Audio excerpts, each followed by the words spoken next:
Hola, te saludo. Soy el profesor Ryan Acker de la Escuela Nacional de Administración de Hacienda Pública y hoy vamos a continuar con nuestros estudios en el programa de especialización en gestión de tributos internos y seguiremos analizando los temas correspondientes a la unidad curricular de recursos administrativos y judiciales tributarios. Entonces, comencemos a estudiar y analizar nuestro tema objeto del conocimiento. Empezamos. Uno de los primeros puntos que tenemos que tener presente de nuestra norma orgánica tributaria, el Código Orgánico Tributario de enero del 2020, es que dicha norma tributaria entró en vigencia por criterios entre el 28-29 de febrero y el 1 de marzo del 2020. Y mi criterio, soy de los que pienso que por un tema de tributación entró en plena vigencia el 1 de marzo del año 2020, prácticamente unos 10 días antes del efecto y el decreto de la pandemia por el COVID en dicha oportunidad. Algo importante que tenemos que tener presente es que este código siempre debemos revisar las disposiciones del artículo 1, por cuanto él establece claramente cuál es su alcance y a qué tributo se aplica. Así las cosas, aquí establece el artículo 1 de dicha norma expresamente lo siguiente. Las disposiciones de este código orgánico son aplicables a los tributos nacionales y a las relaciones jurídicas derivadas de esos tributos. Para los tributos aduaneros, el Código Orgánico Tributario se aplicará en lo atinente a los medios de extinción de las obligaciones, a los recursos administrativos y judiciales. Entonces, fíjense, la primera conclusión que podemos sacar es que tanto los recursos administrativos y judiciales previstas en esta norma orgánica tributaria se aplica tanto a las relaciones jurídico-tributarias de los tributos aduaneros y a las relaciones jurídico-tributarias de los tributos nacionales. También este código abarca que la determinación de intereses y en lo relativo a las normas para la administración de tales tributos que se indican en este código. Para los demás efectos se aplicará con carácter supletorio. Continúa expresando la norma jurídica lo siguiente. Las normas de este código se aplicarán en forma supletoria a los tributos de los estados, municipios y demás entes de la división político-territorial. El poder tributario de los estados y municipios para la creación, modificación, supresión o recaudación de los tributos que la Constitución y las leyes le atribuyan, incluyendo el establecimiento de exenciones, exoneraciones, beneficios y demás incentivos fiscales, será ejercido por dichos entes dentro del marco de la competencia y autonomía que les son otorgados de conformidad con la Constitución y las leyes dictadas en su ejecución. Para los tributos y sus accesorios determinados por administraciones tributarias extranjeras cuya recaudación sea solicitada a la República Bolivariana de Venezuela de conformidad con los respectivos tratados internacionales, este código se aplicará en lo referente a las normas sobre cobro ejecutivo. Y finalmente, el parágrafo único establece lo siguiente.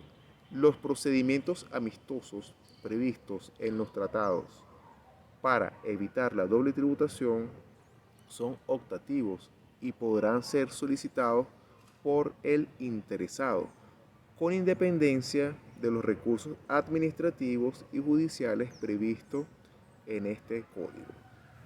Así vemos entonces que este código, en lo referente a los recursos administrativos y judiciales, en su artículo 1 establece específicamente el campo de aplicación de dichos medios de defensa o dichos medios de impugnación.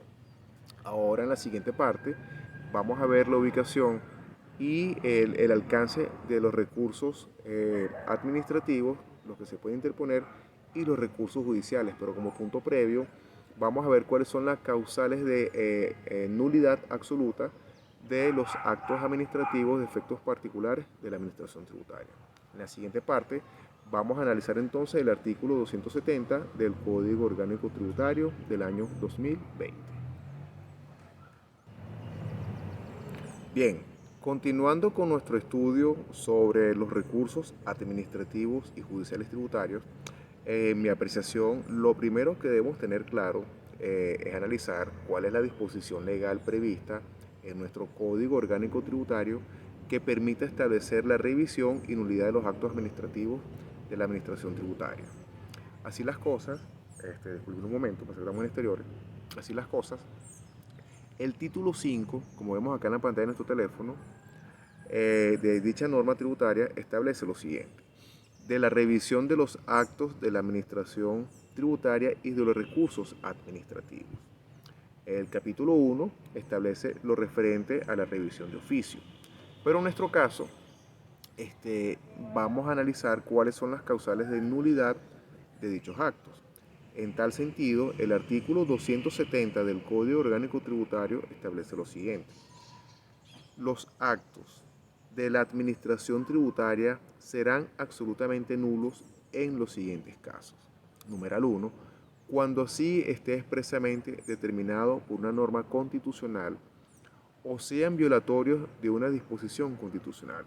Sobre ese numeral, la clase anterior hablamos que el principio de la nulidad fundamental se encuentra en el artículo 25 de la Constitución y, a su vez, como complemento de la concurrencia de los requisitos de procedencia de dicho artículo de nulidad, encontramos cuando son violatorios de otras normas constitucionales, entre las cuales citamos el artículo 2, que es el Estado Social de Derecho y de Justicia, el artículo 7, que es referente a la supremacía constitucional, el artículo 49, que es lo referente al debido proceso que debe aplicarse en vía administrativa, el artículo 51, cuando se vulnera el derecho de petición, en el sentido de que la administración tributaria no da respuesta correspondiente a la petición planteada, también cuando se infracciona el artículo 137, que es el principio de la legalidad administrativa, también cuando se infracciona el artículo 141, que son y el 143, que regulan los principios y el comportamiento administrativo de la administración pública en general, los cuales se aplican supletoriamente obviamente a la administración tributaria. De igual forma, establece el numeral 2, cuando resuelvan un caso precedentemente decidido con carácter definitivo y que haya creado derechos subjetivos salvo autorización expresa de la ley. Esto pudiera plantearse en el caso de que ya un recurso, una resolución había dado una decisión y posteriormente saca otra resolución sin un procedimiento previo y obviamente causa estado y genera un estado de indefensión. Eso en líneas generales.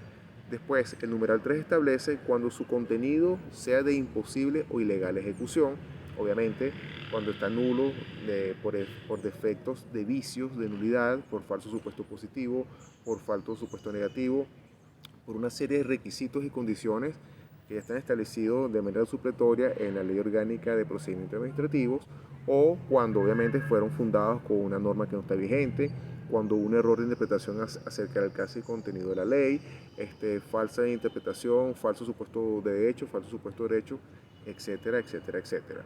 Y finalmente el numeral 4 establece cuando hubieran sido dictados por autoridades manifiestamente incompetentes o con prescindencia total y absoluta del procedimiento legalmente establecido.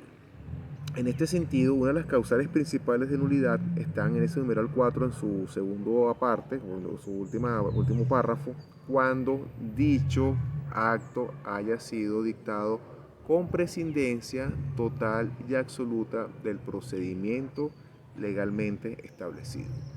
Así pues, ya teniendo claro cuáles son las causales de nulidad de los actos administrativos, ahora vamos a entrar a analizar cuáles son los recursos que se pueden hacer valer tanto en sede administrativa como en sede judicial, y van a ser los siguientes temas de estudio en el resto de las clases, tanto presenciales como virtuales de nuestra materia. Ahorita vamos a entrar a analizar cuáles son esos recursos que se ejercen en la vía administrativa y cuáles son esos recursos que se ejercen en la vía judicial para lograr la nulidad absoluta de los actos administrativos de la administración tributaria cuando los mismos